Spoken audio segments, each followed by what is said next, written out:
Hello, I'm Dr. Terry Susan Fine, Content Specialist for the Florida Joint Center for Citizenship, which is part of the School of Politics, Security, and International Affairs at the University of Central Florida in Orlando.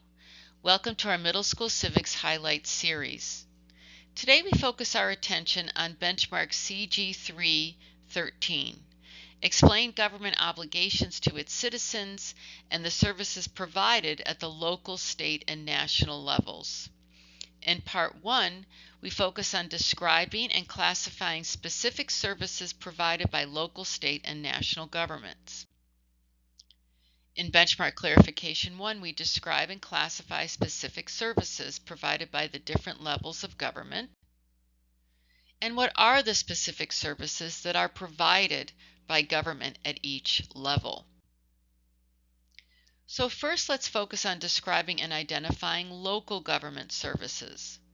Local governments in Florida are required to provide services to their residents. Because local governments are the closest government to the people, they provide more direct services to the people than do the state and the national government. So imagine if a person's electricity goes out, or if a person has a pothole in their street, they're not going to call the state government, they're not going to call the national government, they're going to call the local government. And by calling the local government, that government is going to be closer to them and then better able to respond to the issue that they are concerned about. There are several examples of local government services that include, but are not limited to, building public schools, creating local law enforcement groups such as city police officers and county sheriff's deputies, providing electricity, water treatment services, sewer and garbage services, maintaining local parks, recreation areas, and local and county roads, providing local cable, internet, and phone services, building public housing, and maintaining local airports, harbors, and golf courses. So even though we often think of local government as being small, this is quite a wide range of responsibilities that the local government needs to address and focus on. So local governments being responsible for building public schools, that plays a role in where a public school is located, that plays a role in how large that public school will be, which is going to affect what happens in other public schools in the area, whether or not that public school is going to have fields for playing ball, and that's going to affect the availability of different after-school programs. So it's a lot of responsibility for the smallest level of government.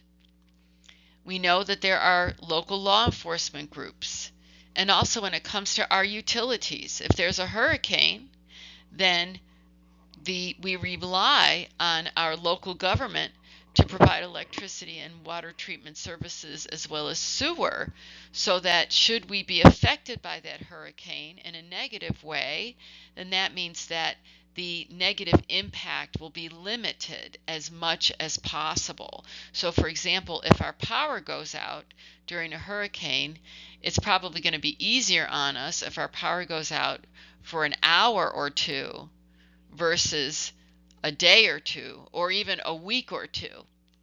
And so it's very important for us to focus on the local government, getting a sense about what they do, who does it, who's responsible for different areas of the local government, and also trying to make good sense about how we can support that local government for them to do their jobs well. Let's now look at describing and identifying state government services. The Florida government is required to provide certain services to state residents. These services focus on public safety, law enforcement, health services, and education. So some examples include making laws for Florida residents. So whatever laws are made in Tallahassee, in the state capital, are going to impact all Florida residents. creating a Department of Education that oversees public education in Florida. So even though there might be different opportunities for learning within a school, such as the availability of certain electives, for example, the state government requires that every student take a course in civics. And by doing that, that makes certain that every student resident in Florida learns about government and learns to be a good citizen. The state also creates a state law enforcement agency, such as the Florida Department of Law Enforcement and Florida State Troopers. And it is also the responsibility of the state to maintain state roads. We also have many interstates. Those are federal highways that run through Florida, such as Highway 75, Highway 10, Highway 95, Highway Interstate 4.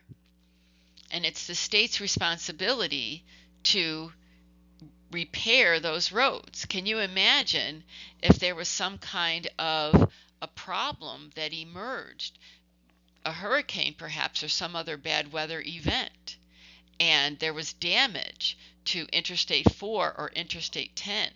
Well, certainly calling Washington, D.C. and asking them to come and repair it, it's going to be a much slower process versus having the state handle those repair requirements. And then, of course, it's important to focus on the national government services. The United States government is required to provide services to the citizens of the nation. These services focus on national safety, national defense, and the general welfare. So some examples include providing a military, helping the poor and elderly get health care. So we may have heard of Medicaid and Medicare. And Medicaid and Medicare are federal programs, although the states do play a role in providing some Medicaid services. The national government also is responsible for providing housing for the poor and elderly, and also to maintain federal level standards for the poor and elderly, particularly if they are living in group environments such as nursing homes or assisted living facilities. The national government also provides for a national mail service, the United States Postal Service, and we rely on the U.S. Postal Service to provide us with the mail that we receive, the packages that we receive, as well as our ability to communicate with the outside world through the mail, such as mailing in our absentee ballots and paying our bills, and otherwise having communication outside our own homes. We depend on the USPS for that, and it costs the same regardless of where a person lives. So a person who buys a postage stamp in Florida pays the same as a person who buys a postage stamp in any other state, regardless of where that mail is going. So if I'm going to be mailing something to someone who lives 5 or 10 miles away, that postage stamp costs the same as if I were to mail that same item to someone who lives across the country, such as in the state of Washington or the state of Oregon. It's also up to the national government to maintain national highways. And maintaining those national highways is very important in terms of making sure that the highways are safe. So the national government might work with the state governments to ensure that the national governments within each state are responsible for seeing to the repair of those interstate highways. But there are also a lot of national roads as well. One of the more famous ones is Route 66, and Route 66 is a national road that runs throughout the entire country. And finally, providing economic support and military assistance after national disasters.